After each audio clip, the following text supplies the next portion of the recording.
Assalamualaikum warahmatullahi wabarakatuh. Perkenalkan, nama saya Akik Jainul Haq, mahasiswa dari Universitas Teknologi Digital dengan NPM 04403321370043 dalam rangka memenuhi tugas evaluasi tengah semester,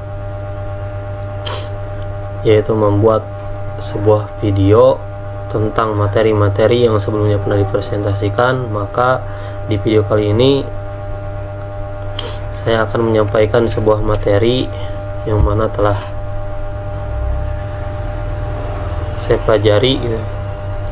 Tetapi dalam penyampaian kali ini lebih ke membacakan materi yang telah ada, karena bisa jadi saya tidak lebih paham dari teman-teman di luar sana. Baik, tauhidullah. Tauhid itu secara bahasa merupakan bentuk masdar dari fi'il wahada yuwahidu dengan huruf hadid tasydid, yang artinya menjadikan sesuatu satu saja. Syekh Muhammad bin Shalih Al-Utsaimin berkata, makna ini tidak tepat kecuali diikuti dengan penafian, yaitu menafikan segala sesuatu selain sesuatu yang kita jadikan satu saja, kemudian baru menetapkannya. Secara istilah syar'i, makna tauhid adalah menjadikan Allah sebagai satu-satunya sesembahan yang benar dengan segala kekhususannya.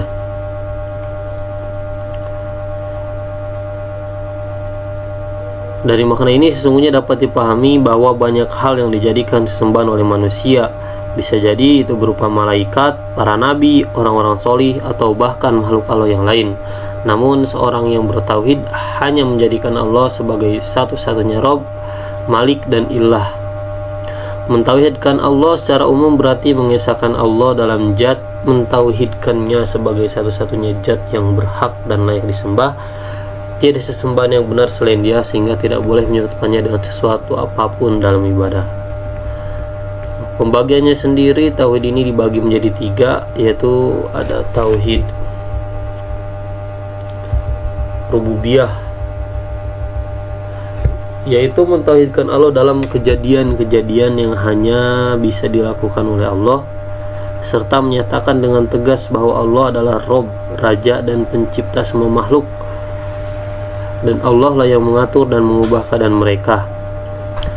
Hal ini relevan dengan firman Allah dalam Quran surat An-Nas ayat 1 yang berbunyi, Qul a'udzu birabbin nas, katakanlah aku berlindung kepada Rob yang memelihara dan menguasai manusia. Nah, berdasarkan ayat di atas dapat disimpulkan bahwa makna kata Rob setidaknya dapat diklasifikasikan ke dalam 3 kategori makna, yaitu Rob yang berarti Maha Pencipta, yang kedua Rob yang berarti Maha Pemberi rizki, Maha Merawat, mengatur, mendidik, dan memperbaiki.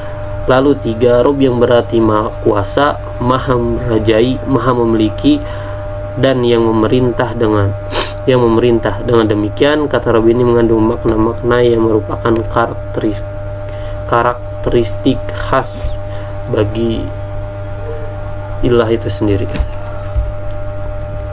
Allah juga berfirman dalam Quran surat Al-A'raf ayat 54, bunyinya, sesungguhnya Tuhan kamu ialah Allah yang telah menciptakan langit dan bumi dalam 6 masa.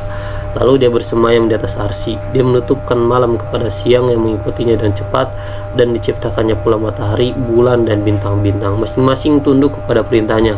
Ingatlah, menciptakan dan memerintahkan hanyalah hak Allah. Maha suci Allah, Rabb semesta alam. Nah, meyakini rububiyah yaitu meyakini kekuasaan Allah dalam mencipta dan mengatur alam semesta. Misalnya meyakini bumi dan langit serta isinya diciptakan oleh Allah. Allah lah yang memberikan rizki dan yang merajai atau memiliki.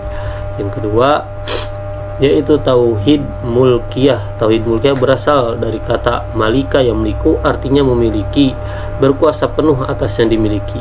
Sedang maknanya adalah mengesahkan Allah Subhanahu wa Ta'ala sebagai satu-satunya pelindung atau pemimpin, walian, satu-satunya pembuat hukum, hakiman, dan amiron, satu-satunya amiron, atau satu-satu pemerintahan.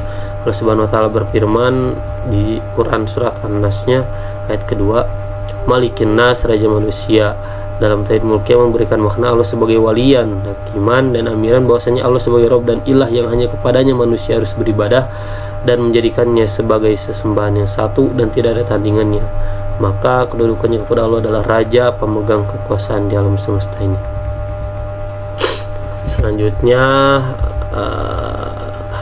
tauhid uluhiyah. Allah Subhanahu wa taala berfirman di surat An-Nas juga, ayat selanjutnya, ayat ketiga, ilahinna, sesembahan manusia. Makna tauhidullah dalam Quran surat An-Nas, Allah sebagai ilah, sembahannya satu-satunya dituju atau goyatan, dan ilahan ma'buja, Tuhan yang disembah, bukan hanya sebagai pencipta, pemberi rezeki dan pemelihara, serta sebagai pemimpin, pemerintah, dan pemberi hukum. Maka manusia yang berpikir tentang keesaan Allah seharusnya menjadikan Allah sebagai tujuan, satu-satunya orientasi, dan yang hak untuk disembah dan dituju dalam setiap langkah dan hembusan nafas. Allah Subhanahu wa taala berfirman ini dalam Quran surat Al-An'am ayat 162, katakanlah sesungguhnya sembahyangku, ibadahku, hidupku dan matiku hanyalah untuk Allah Subhanahu wa taala, Tuhan semesta alam. Jadi kesimpulannya, tauhidullah adalah bagaimana cara kita seorang muslim menjadikan Allah itu sebagai satu-satunya, tanpa ada yang kedua, tanpa ada yang ketiga. Intinya menjadikan Allah sebagai satu-satunya yang wajib kita ibadahi, yang harus kita ikuti, yang harus menjadi tujuan hidup kita di dunia ini. Sebagaimana keyakinan terhadap tauhid ini merupakan fondasi awal seorang muslim, yang mana di sini dijelaskan Allah sebagai walian, pemimpin, satu-satunya hakiman, pembuat hukum, satu-satunya amiran, sebagai pemerintah. Jadi seorang muslim yang baik hendaknya meyakini bahwa kita hanya boleh menjadikan Allah sebagai satu-satunya pemimpin, satu-satunya pembuat hukum, dan satu-satunya yang memerintah kita.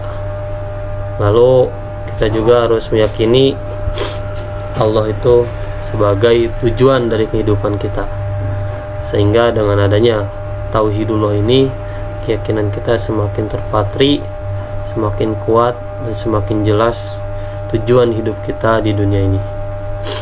Mungkin itu dari saya, kurang lebihnya mohon maaf. Yang benar, yang jelas, mutlak datang dari Allah, yang salah dari diri saya pribadi. Akhir kalam, wabillahi taufiq wal hidayah. Wassalamualaikum warahmatullahi wabarakatuh.